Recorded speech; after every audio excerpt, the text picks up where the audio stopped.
pessoal, eu estou trazendo para vocês aí muitas notícias a respeito do caso Vitória Regina. Há um inquérito aí que já foi concluído e muitas pessoas têm dúvidas aonde foi achado o cabelo da Vitória. Acreditamos e cremos que esse caso já está quase que solucionado.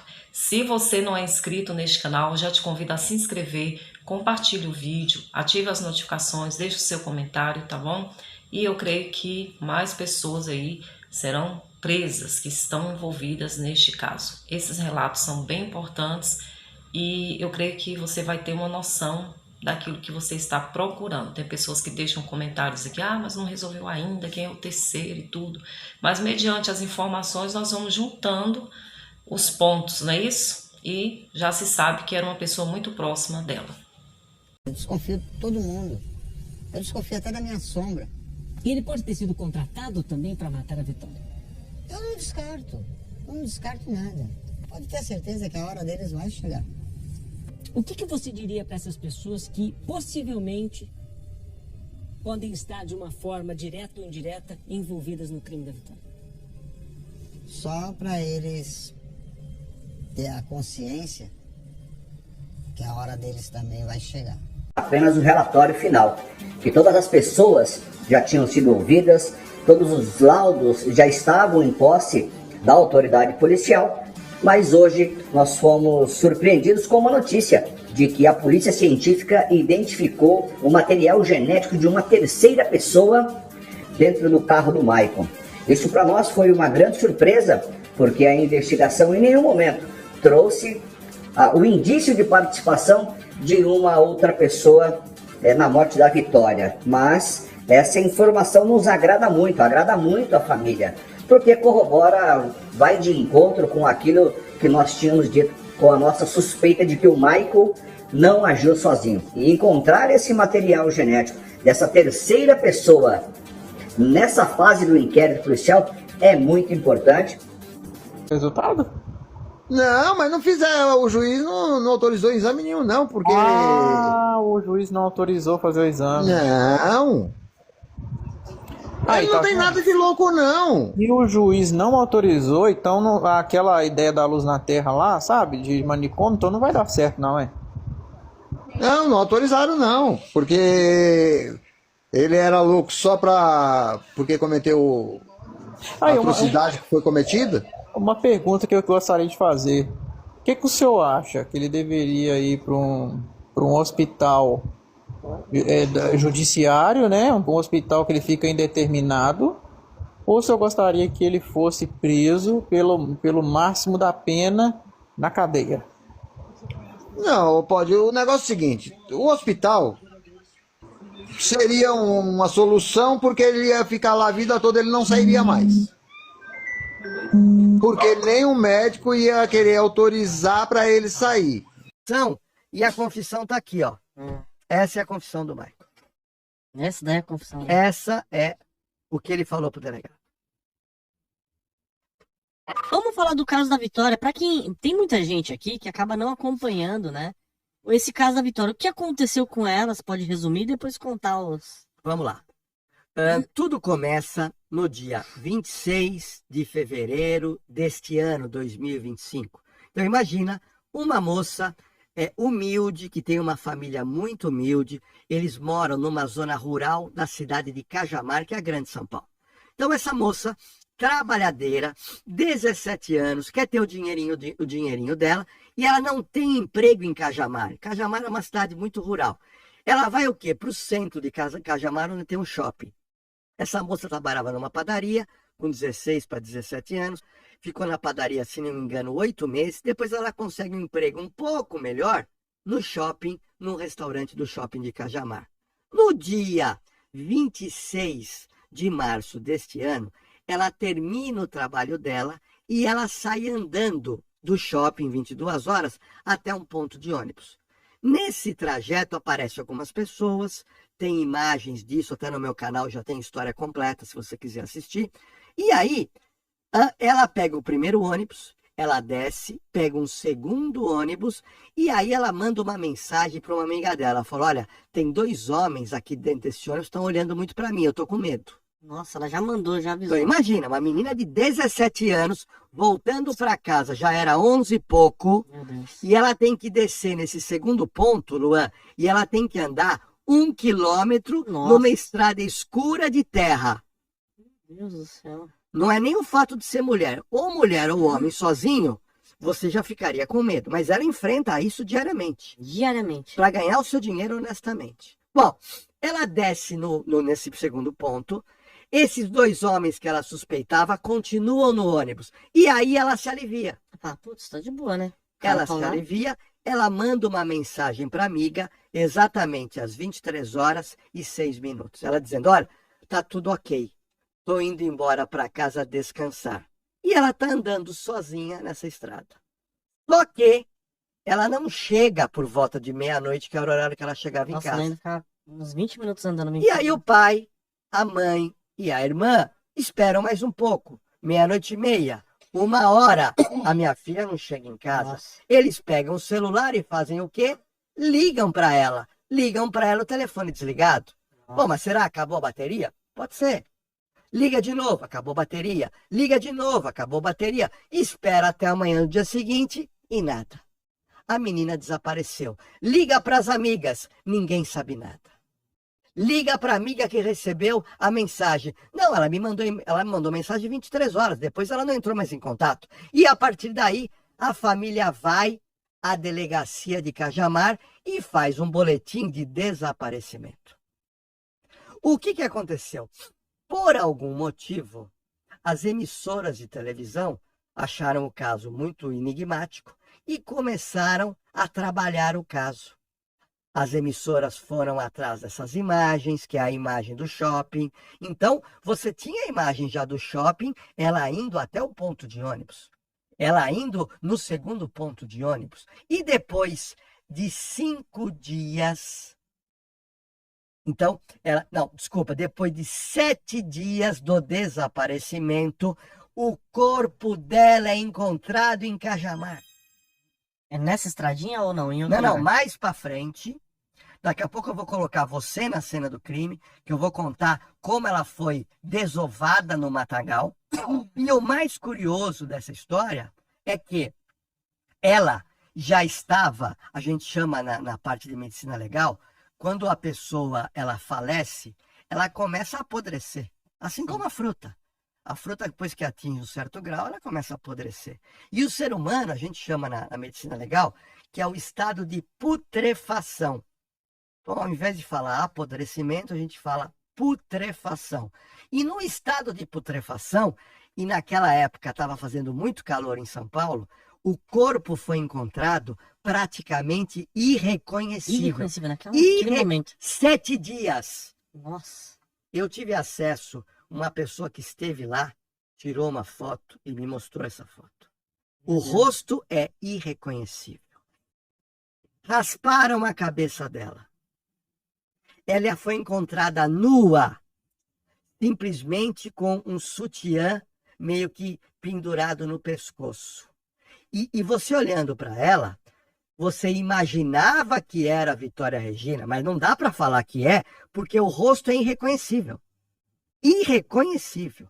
Aí chama o pai e chama a mãe, que não tem condição de reconhecer o corpo, mas nos braços e nas pernas elas tinham tatuagens. E aí o pai e a mãe olham para a tatuagem e falam, é Vitória Regina, é a minha filha. Então, naquele momento, Nossa. o delegado de Cajamar, ele olha e fala, pera um pouquinho, encontramos a menina desaparecida. Isso não é mais um desaparecimento. Agora é um caso de um assassinato de uma moça de 17 anos de idade. E aí esse corpo ele é recolhido, enviado ao IML de São Paulo para se fazer a perícia. Eu quero aproveitar e contar para você que está assistindo agora o TubaCast, como o que a perícia médico-legal de São Paulo localizou. A cena do crime ela é importante porque uma das importâncias é como o cadáver foi encontrado e quais as lesões que esse cadáver apresenta. Então eu quero dizer para vocês inicialmente qual foi a lesão que o médico legista encontrou depois de lavar o corpo. Para quem não sabe, quando uma pessoa é morta, ela é conduzida no carro de cadáver. O carro de cadáver vai para o ML daquela localidade. A primeira coisa que se faz, depois de tirar a fotografia, é a lavagem do corpo para o médico legista observar as lesões. Ferimento, tudo. Ferimento. E cada lesão, o médico vai colocando no papel, porque depois ele vai mandar para o delegado todas as lesões encontradas. Algumas lesões, só para você ter uma noção, o corpo tem que passar pelo raio-x. E foi o que aconteceu com Vitória. Por quê? O médico legista... Tá aparecendo bem a cabeça aqui, Matheus? Aqui. Então, imagina que o médico legista fez uma análise e verificou do lado direito da boca, aqui do lado direito da boca, bem nesse canto, o que aconteceu? Ou ela leva um murro muito forte, ou alguém pegando um objeto contundente. Pode ser uma barra de ferro, pode ser algum objeto mais pesado, e ela foi atingida na lateral da boca, provocando um ferimento externo, mas provocando uma fratura na arcada dentária de Vitória. Então foi muito forte. Então vamos lá. Então ela leva essa pancada antes de morrer. Quando o perito lava o corpo, depois de encontrar essa pancada, ele verifica o seguinte: ela apresentava equimoses da região peitoral. Ou seja, ela levou pancadas no peito, que provocaram lesões no peito identificadas pelo médico legista. Quando o médico vira o corpo de Vitória, ele observa equimoses aonde? Na panturrilha direita.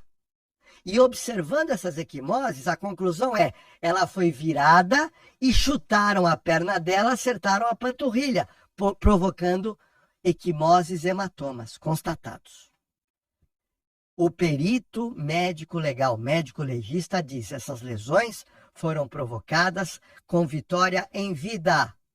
E ele alega no laudo, ela provavelmente foi torturada antes da morte. O médico legista constata, ela não foi morta no dia 26 para o dia 27. Ele alega que ela foi morta 48 horas depois do desaparecimento. Nossa. Por quê? Porque o estado cadavérico demonstrava que ela estava morta durante 5 dias. E ela desapareceu, já tinha 7. Olha que curioso. Tudo isso analisado pela medicina legal. Mas, o que acontece? O médico legista aí vai localizar as lesões que provocaram a morte de Vitória. E a primeira lesão, que foi a lesão mais grave, tá dando para ver aqui? Então vamos lá, ela leva a pancada pelo lado direito. Só que a facada, ela recebe uma primeira facada aqui, ó, na região do pescoço, uma facada profunda, que pega uma artéria e ela deve ter jorrado muito sangue. Nossa. O assassino, em fúria, ele dá a primeira facada, a segunda facada com ela em movimento, ele acerta um pouco mais embaixo, na região da clavícula do lado esquerdo. E ele dá uma terceira facada que pega do lado esquerdo para a direção central do corpo dela, também na região peitoral. Ou seja, 3 facadas que provocaram lesões pérfuro-cortantes, sendo que a principal foi a perda de sangue nessa região do pescoço que redundou na morte de Vitória Regina. Então, essas são as lesões encontradas em Vitória Regina. Mas o que eu vou contar para você do TubaCast são as novidades que eu levantei de ontem para hoje. É uma exclusiva. Tem como colocar exclusivo aí? Exclusivo aí, Matheus. Televisão a gente põe exclusivo. É exclusivo. Olha o que nós descobrimos. A imprensa havia noticiado, com verdade, que ela foi encontrada sem cabelo. Rasparam o cabelo dela. Ok, isso é verdade, mas daqui a pouco eu vou contar para o seu público o que aconteceu com o cabelo dela. Mas eu quero te contar, e agora eu quero colocar você na cena do crime. Por isso que o meu YouTube chama Na Cena do Crime. Vamos lá. Imagina, pega uma estrada de terra com vegetação dos dois lados. Num determinado momento, alguém levou essa moça até lá morta. Então ela estava dentro de um carro, Sim. ok? O carro estacionou e essa moça foi conduzida mata adentro, cerca de 210 metros. 210 metros pra dentro da mata. Mata adentro. Luan, nós calculamos, e a gente descobriu com a família, que Vitória Regina pesava 60 quilos. E eu pergunto para você, Luan, eu queria que você que está nos assistindo colocasse nos comentários aqui do TubaCast. Carregar uma mulher de 60 quilos durante 200 metros, Luan, será que é fácil? Muito difícil. Muito difícil. Não tem. Tinha que ser umas 2 pessoas, né? Ali no meu ponto de vista, como leigo. Vamos lá. Quem faz musculação sabe que 60 quilos é aquela barra Sim. que pesa 20 quilos e mais 2 anilhas, uma de cada lado, de mais 20 quilos. Você tem que pegar uma pessoa, e é desajeitado você pegar um cadáver. Não é um. É um corpo que não oferece ali mais resistência. Então, ela foi conduzida dessa estradinha para 210 metros mata adentro. Outro detalhe, nesse percurso tem uma cerquinha, e essa cerquinha é de arame enfarpado. E a pessoa que me contou e esteve no local disse que para passar essa cerca, obrigatoriamente você tem que pegar esse arame enfarpado, alguém levantar para você passar pelo meio. Sim. E veja bem, como é que eu faço isso com uma pessoa falecida de 60 quilos? É um mistério, hein? É um mistério. Bom, passado essa cerca, eles continuam andando com essa mulher e ela é colocada, jogada nesse local. Ela é jogada nesse local e foi encontrada 7 dias depois, só por um fato. Os cães farejadores da Guarda Municipal de Cajamar sentiram o cheiro, porque o cheiro é muito forte. Nossa. Se não fossem os cães, ela não seria encontrada. Os cães localizaram o cheiro, os guardas se aproximaram, viram a menina e calcularam que era a Vitória Regina. Bom, ela estava nua, completamente nua, com todas as lesões que eu acabei de contar para o seu público, só que a novidade que eu trago para você, numa distância de mais ou menos 30 metros, o cabelo dela estava, as mechas de cabelo foram localizadas lá nesse matagal. Nossa, então cortaram lá para. Será que é para não reconhecer, doutor? Tudo isso são incógnitas. É. Você concorda? É um mistério. Na cena do crime, é um mistério. O cabelo não sumiu. Todo mundo disse que o cabelo sumiu. Não sumiu. O cabelo foi encontrado, não do lado, mas numa distância. Não foi encontrado imediatamente. Mas sempre tem um policial mais xereta que está fuçando, Tá olhando que e acaba... encontrou. E encontrou. Então essa moça foi encontrada lá e aí começa uma grande investigação. Só que Cajamar é um local rural, você não tem ninguém andando à noite, você não tem câmera de segurança, você não tem nada. Você não tem movimento de carro, você não tem nada. E a polícia sai do zero. Nossa. E a polícia começa a investigação atrás de quem? Com quem ela tem relacionamento. Da Às vezes região. um namorado, às vezes um conhecido, E amigo. a polícia foi atrás de um namorado, de um ex-namorado, de uma pessoa que ela teve um caso, e assim foi. E a polícia está lá batendo cabeça, tentando esclarecer esse crime, quando em dado momento a polícia chega num homem chamado Michael, que mora lá naquela região.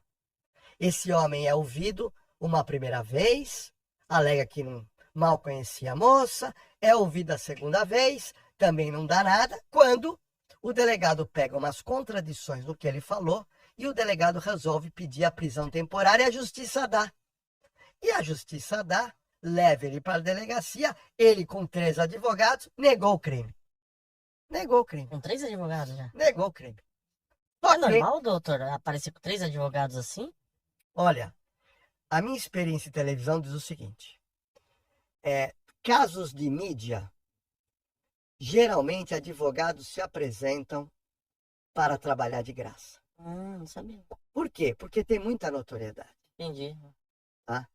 Então as pessoas se apresentam. Eu fiz vários casos na Rede TV e a gente percebia que a pessoa era pobre e com bons advogados. Então a única conclusão que a gente chega é que as pessoas foram apresentadas e pegaram o caso. Mas não sei se ele está pagando, não sei como é que é, mas ele tem 3 bons advogados. Só que o delegado fez a apreensão do celular de Michael. A apreensão do celular de Michael. E dentro do celular de Michael, o que aconteceu? A polícia investigando, ela descobre uma coisa muito interessante. Ele tinha 2 anexos de fotos. Num dos anexos, tinha mais ou menos 20 fotos da Vitória Regina. Nossa, tinha um arquivinho dela. Um arquivo. Que ele tirou da onde? Do Instagram. E um outro arquivo, ele tinha fotos também tiradas do Instagram de mulheres com o mesmo perfil de Vitória, mas não era Vitória. A polícia achou muito estranho. E o delegado já começa a imaginar que pode se tratar de um stalker, que é o perseguidor. E às vezes é o tarado perseguidor. E aí, o Michael está preso. E a polícia aguardando os laudos. E esse primeiro laudo foi um laudo que eventualmente o incriminou. Se não incriminou, faz com que ele tenha que se explicar por essas fotos. Muito, né? Só que, recentemente, o Michael, ele chega para o delegado e fala, eu quero confessar o crime. De uma hora para outra, ele preso, negando até aquele momento, ele fala que quer confessar, só que ele quis confessar, já era tarde da noite, os advogados foram embora da delegacia, não estavam presentes, o delegado Fábio de Cajamar chama uma advogada para acompanhar, para ter a lisura do interrogatório, e ele faz uma confissão, e a confissão está aqui, ó. Essa é a confissão do Michael. Essa daí é a confissão. Essa é o que ele falou para o delegado. Ele conta e ele confessa que mata Vitória Regina dentro do carro dele, que é um Corolla antigo prata. E aí o delegado pergunta, mas por que você matou Vitória Regina? Não, eu tive um caso com ela durante 1 ano e meio. Eu tive um caso com ela. E aí ela começou a me chantagear, dizendo que ia contar para minha esposa, porque ele mora com uma mulher. E ele alega que esse foi o problema. E o Michael alega que naquela noite ele viu no Instagram dela que ela estava voltando do serviço, ele pega o Corolla de cor prata, ele começa a perambular naquele horário que ela chegava, não encontra ela no ponto de ônibus e indo embora vê ela andando sozinha. Aí ele conta aqui no interrogatório, conta ele que está dizendo, que ele para o carro e manda ela entrar. E ela entra. E eles começam a conversar. E ele fala para ela, olha, eu tô com temor que você vai contar para minha mulher. E ele alega que começou uma briga e que ela avança em cima dele. E que nesse momento ele perde o controle, pega uma faca que estava no console do carro e dá essas 3 facadas na mulher. E que ele fala no depoimento? Ele dá as 3 facadas, se desespera. Pega o carro, vai para casa. Para o carro em frente à casa, a mulher dele, ninguém sabe por quê, a mulher estava na casa da mãe, ou seja, não tinha ninguém na casa. E a mulher confirmou esse... Confirmou, ela não estava lá. E aí ele retira Vitória Regina morta dentro do carro. Segundo ele, já estava morta aí. Morta.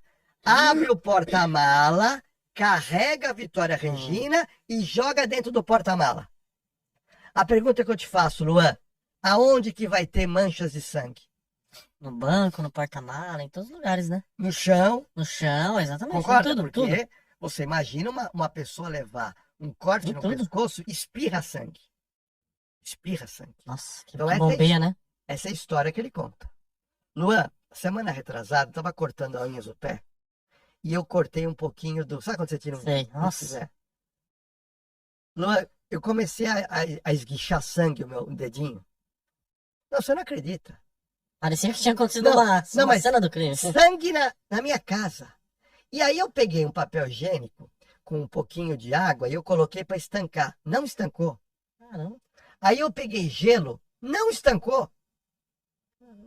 Aí eu vi aquele sangue jorrando, eu com um pano, mas olha, sujou a minha casa de sangue. Em dado momento, eu falei, eu vou ter que ir para o hospital, acho que levar um ponto. Aí eu tive a brilhante ideia de colocar a perna para o alto. Então, eu peguei um pano, amarrei, levantei o meu pé, aí o sangue desceu, aí parou de sangrar, aí teve ali uma regeneração, parou de sangrar. Olha, um detalhezinho de um cortezinho de nada, eu tive que depois limpar minha casa inteira de sangue. Então eu quero que o seu público entenda como é que teria ficado o carro de Michael. Nossa, isso é doido. O chão da frente da casa e o porta-malas. Tudo, né? Aí o que ele diz? Bom, matei a moça. O que eu fiz? Ele pega o carro, sai com o carro dele e desova a moça no mato. Ele falou que nesse mesmo dia. No mesmo dia. Aí ele volta para casa, o carro todo ensanguentado, ele entra, se limpa do sangue, vai dormir, porque ele ia trabalhar no dia seguinte. Só que ele não consegue dormir, estava muito nervoso. No dia seguinte ele foi trabalhar. Ele foi trabalhar, chegou em casa às 5 e pouco e começou o que ele chama de grande lavagem no interior do carro e no chão. De um dia para outro o carro já vai estar podre, né? Então, lavou, disse que lavou. Lavou, é a história que ele conta. Só que tem um detalhe. No interrogatório, agora vamos contar as mentiras de Michael. Porque eu identifiquei 11 mentiras. 11 mentiras. Vamos contar as mentiras dele. O delegado pergunta, bom, quantas facadas você deu? Eu dei 2 facadas. E na realidade, ela recebeu 3 facadas. O delegado pergunta, por que você cortou o cabelo dela? Não, eu não cortei o cabelo dela. Ah, mas ela está sem cabelo. Ele não explica. As agressões constantes no corpo. Não, eu não bati, eu não torturei. Na cabeça, né? Outra coisa, o carro, a perícia fez uma perícia, 3 perícias. Não tem um E pingo de sangue. praticamente não localizaram nada. Bom, agora a perícia localizou uma microfração de sangue de Vitória, uma microfração de sangue de Vitória no batente da porta do banheiro da casa dele. Tá? Na casa. Na casa. E encontra um material genético que é tão pequeno que não se sabe o que é. Pode ser sangue, pode ser um cuspe, pode ser um suor. E esse material genético de dentro do porta-mala seria de Vitória. Só que a própria polícia entende que se ela tivesse sido morta dentro do carro e colocada na perícia, teria muito sangue ali, mesmo você limpando. Verdade. Não tem como você fazer uma limpeza num local de sangue. Não tem. Só se for um local muito liso. Eu vou te dar um exemplo. Aqui no podcast do Tubaquete, eu estou vendo que você tem aqui esse piso laminado. Sim. Ele aparentemente é liso. Mas você concorda que um piso Sim. do lado do outro, ele tem... Ele tem uma Então, casquinha. então, por mais que você limpe, Não vai ficar limpo. ele vai... essas ranhuras vão entrar sangue. Sim. Você Entendi. não vai nem ver. E aí, se você estiver me assistindo agora, tiver curiosidade, vai no Na Cena do Crime no YouTube, porque eu tenho lá a história completa da morte de Isabela Nardoni. Eu consegui o laudo. Pra você ter uma noção. Nossa, A Isabela Nardoni sangrou ela sangrou desde o elevador, a entrada para o apartamento, sangrou dentro do apartamento. Ô Luan, você tem uma noção? Eles limparam tudo. Foi tudo limpo. O casal teve tempo de limpar. E a perícia localizou todo esse sangue. As manchas. Tudo. Tudo. No canal Na Cena do Crime eu mostro as manchas. Eu mostro o laudo da perícia. Por quê? Porque não tem como limpar. Então, o Michael mente que matou ela lá dentro. O Michael mente porque a menina foi agredida, foi torturada. Ela não foi levada no mesmo dia no local do crime. No local Foi da 2 desova. dias depois, né? Então, Aí ele confessa. Só que ele confessou. Num dia, ele confessou aqui, ó, no dia 17 de março. No dia 18, os advogados foram lá e falaram o seguinte: essa confissão foi arbitrária, foi pressão psicológica, ele nega tudo isso. E os advogados com o cliente na cela pegaram o celular, ligaram gravando a mensagem e perguntaram: o que aconteceu ontem? E ele falou que inventou a história. Olha. Tudo gravado. Coloquei na cena do crime a história, coloquei esse áudio para você ouvir. E ele fala que foi pressionado, foi colocado num banheiro podre e que ele ameaçaram acusar a mãe, ameaçaram acusar a esposa e ele resolveu confessar. Só que a confissão dele, ele falou, foi inventada. E nesse caso, doutor? Bom, a notícia é a seguinte. Ontem havia uma expectativa da análise do Ministério Público sobre o caso. Por quê? Porque dia 6 agora de maio vence a prisão temporária dele. E a justiça vai ter que decidir, solta o Michael ou deixa ele preso. O promotor ontem denunciou o Michael como autor da morte de Vitória, como autor de tortura, como autor da ocultação do cadáver e fraude processual. Só que o promotor cita na denúncia o quê? Que ela foi morta dentro do carro. Ele se baseia na confissão do Michael. Só que da confissão para as provas, aí que tem um complicador. Isso é muito grande, né? Ou seja, a expectativa agora é se o juiz vai receber a denúncia ou não e que se vai manter o Michael preso ou não. Agora, a dúvida que eu queria repartir com o seu público é a seguinte. Você acha que o Michael fez isso sozinho ou teve participação de alguém? Ó, no meu ponto de vista de leigo, né? Você é mais apurado. Eu acredito que tem mais alguém ali. Porque não é possível, né? Ele tá querendo proteger alguém, na minha visão. Essa confissão dele já foi para proteger algum comparsa dele, alguma coisa assim. Mas eu acredito que tem outra pessoa. Por conta também das pancadas, né? Que recebeu uma depois das facadas. Então, o delegado do caso, pelas provas que levantou, diz o seguinte: ele cometeu o crime sozinho. O delegado conseguiu chegar nessa conclusão. A conclusão do delegado, doutor Fábio. O promotor vai na do delegado. Não, ele cometeu o crime sozinho. Mas o promotor falou o seguinte: pode ser, olha que curioso, pode ser que depois da morte ele contou com a ajuda de alguém para desovar a moça. É possível, né? E aí o promotor manda o delegado instaurar outro inquérito para tentar descobrir se tem essa segunda pessoa ou não.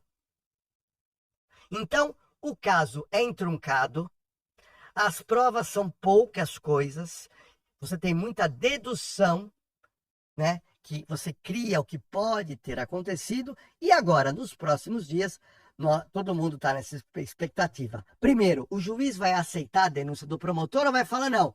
Por enquanto, eu acho que não tem prova para aceitar a denúncia. Ou, não, eu aceito a denúncia. Aí ele vai ter que analisar o pedido do promotor e do delegado. Vai converter a prisão temporária em prisão preventiva ou não? Vai soltar para ele responder em liberdade ou não? Essa é a pergunta da semana que vem. Os advogados do Michael já estão pedindo a anulação da confissão e pedem a liberdade de Michael, alegando que ele é inocente. Olha que caso intruncado é o caso Vitória. Muito, né, doutor? E quando você começa a analisar tantas provas assim, é um trabalho muito grande. Igual você falou, tudo que você puxou aí, você puxou mais do que o promotor que tá no caso, né? Que pegou e fez a denúncia. Aí, sei lá, às vezes o trabalho todo desse daí pode ser jogado fora, né? Olha, o trabalho do delegado de polícia é muito difícil e digo mais, não é sempre que você esclarece. Tem crime que você não consegue esclarecer. Tem crime que você sabe que a pessoa não tem prova. Caramba. O doutor Fábio, o inquérito policial dele, 650 páginas. Nossa. Meu amigo, não é brincadeira que esse homem trabalhou. Só que você tem que reunir um volume de provas e imputar a alguém essa autoria. Então, a discussão de alguns advogados dizem, não tem prova contra o Michael. Outros dizem, não, tem um pouco de prova. Agora, esse pouco de prova é suficiente para condená-lo futuramente ou não? Então, tudo isso é, entre aspas, a beleza do direito criminal, que agora vai ser uma disputa entre a acusação, que é o promotor, mais o advogado, assistente de acusação, Dr. Fábio Costa, que é o advogado da família, e os 3 advogados de Michael. Vai ter um duelo jurídico para um lado querendo provar que é o Michael e o outro lado dizendo não, vocês estão cometendo um erro grotesco. Vocês estão colocando na cadeia um inocente.